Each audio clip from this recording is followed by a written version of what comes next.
na gagawin ko.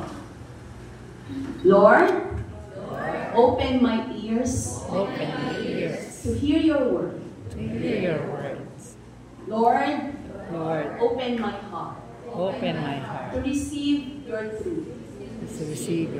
Lord, guide my hands, to live your will. Amen. Amen. Ang pagbabatayan po ng ating mensahe ay mula po dun sa Ebanghelyong binasa ni Pastor kanina, yung Luke chapter 16 verses 19 to 31. At bibigyan po natin ng focus yung temang building the community of faith o pagbubuo, pagtatayo ng pamayanan ng pananampalataya. Magbigyan lang po ako ng maikli lang po na background sa parabola ng mayamang lalaki at ni Lazaro. Bago po ang parabolang ito, unang naikwento, kung naalala po ninyo, unang naikwento ni Jesus tungkol sa dishonest manager. Naalala niyo po? Kung saan bilang accountable disciple ay hindi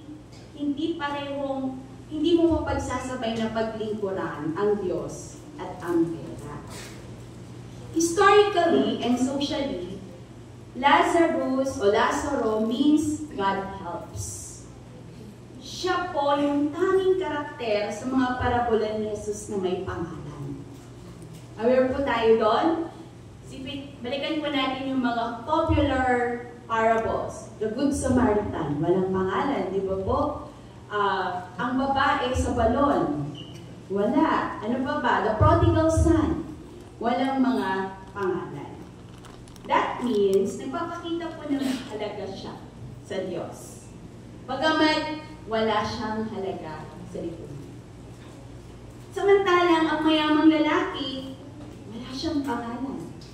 Hindi siya pinangalanan doon. Pero sa lipunan, siya ay kilala. Ngunit, sa pananaw ng Diyos, siya ay walang pangalan. Sa kultura po ng mga Hudyo, mahalaga ang pagbabahagi ng pagkain at pagtulong sa kapwa. Ang hindi pagtulong kay Lazaro, imagine niyo po, no, nakahiga si Lazaro sa harap ng pintuan ng kanyang bahay. Ay malinaw po, hindi niya tinulungan, malinaw po na ito ay paglabag sa Torah o kautusan na nagtuturo ng malasakit sa malwa. Mga kapatid, ang parabola ng mayamang lalaki at ni Lazaro ay madalas, pag binasa o pinag-aralan ito, ang laging natatampok dito, yung totoo ba na may langit at impyerno. Madalas yun po yung nagiging focus. Pero this time, ipinapakita nito ang isang mensahe. Ang pananampalatayang hiwalay sa malasakit ay hindi tunay na pananampalataya. Inuulit ko po ang pananampalatayang hiwalay sa pagmamalasakit ay hindi tunay na pananampalataya.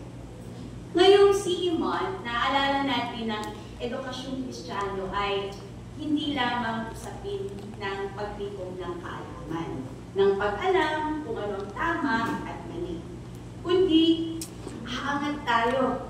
Di ba, Judge, kanina dun sa pag-aaral natin, aangat tayo mula dun sa pananampalataya natin, dapat nag-level up tayo. Iaangat natin sa layunin na pagbubuo ng isang komunidad ng pananampalataya na may kakayahang makita ang daigdig kung paano nakikita ni Kristo at kumilos bilang katawan ni Kristo sa gitna ng ating kinagkinapan. Ngayon po, hayaan niyo po ako na magbigay po ako ng tatlong mahalagang puntos na hinango po natin mula sa kwento nito ni Lazaro at ng mayamang lalaki.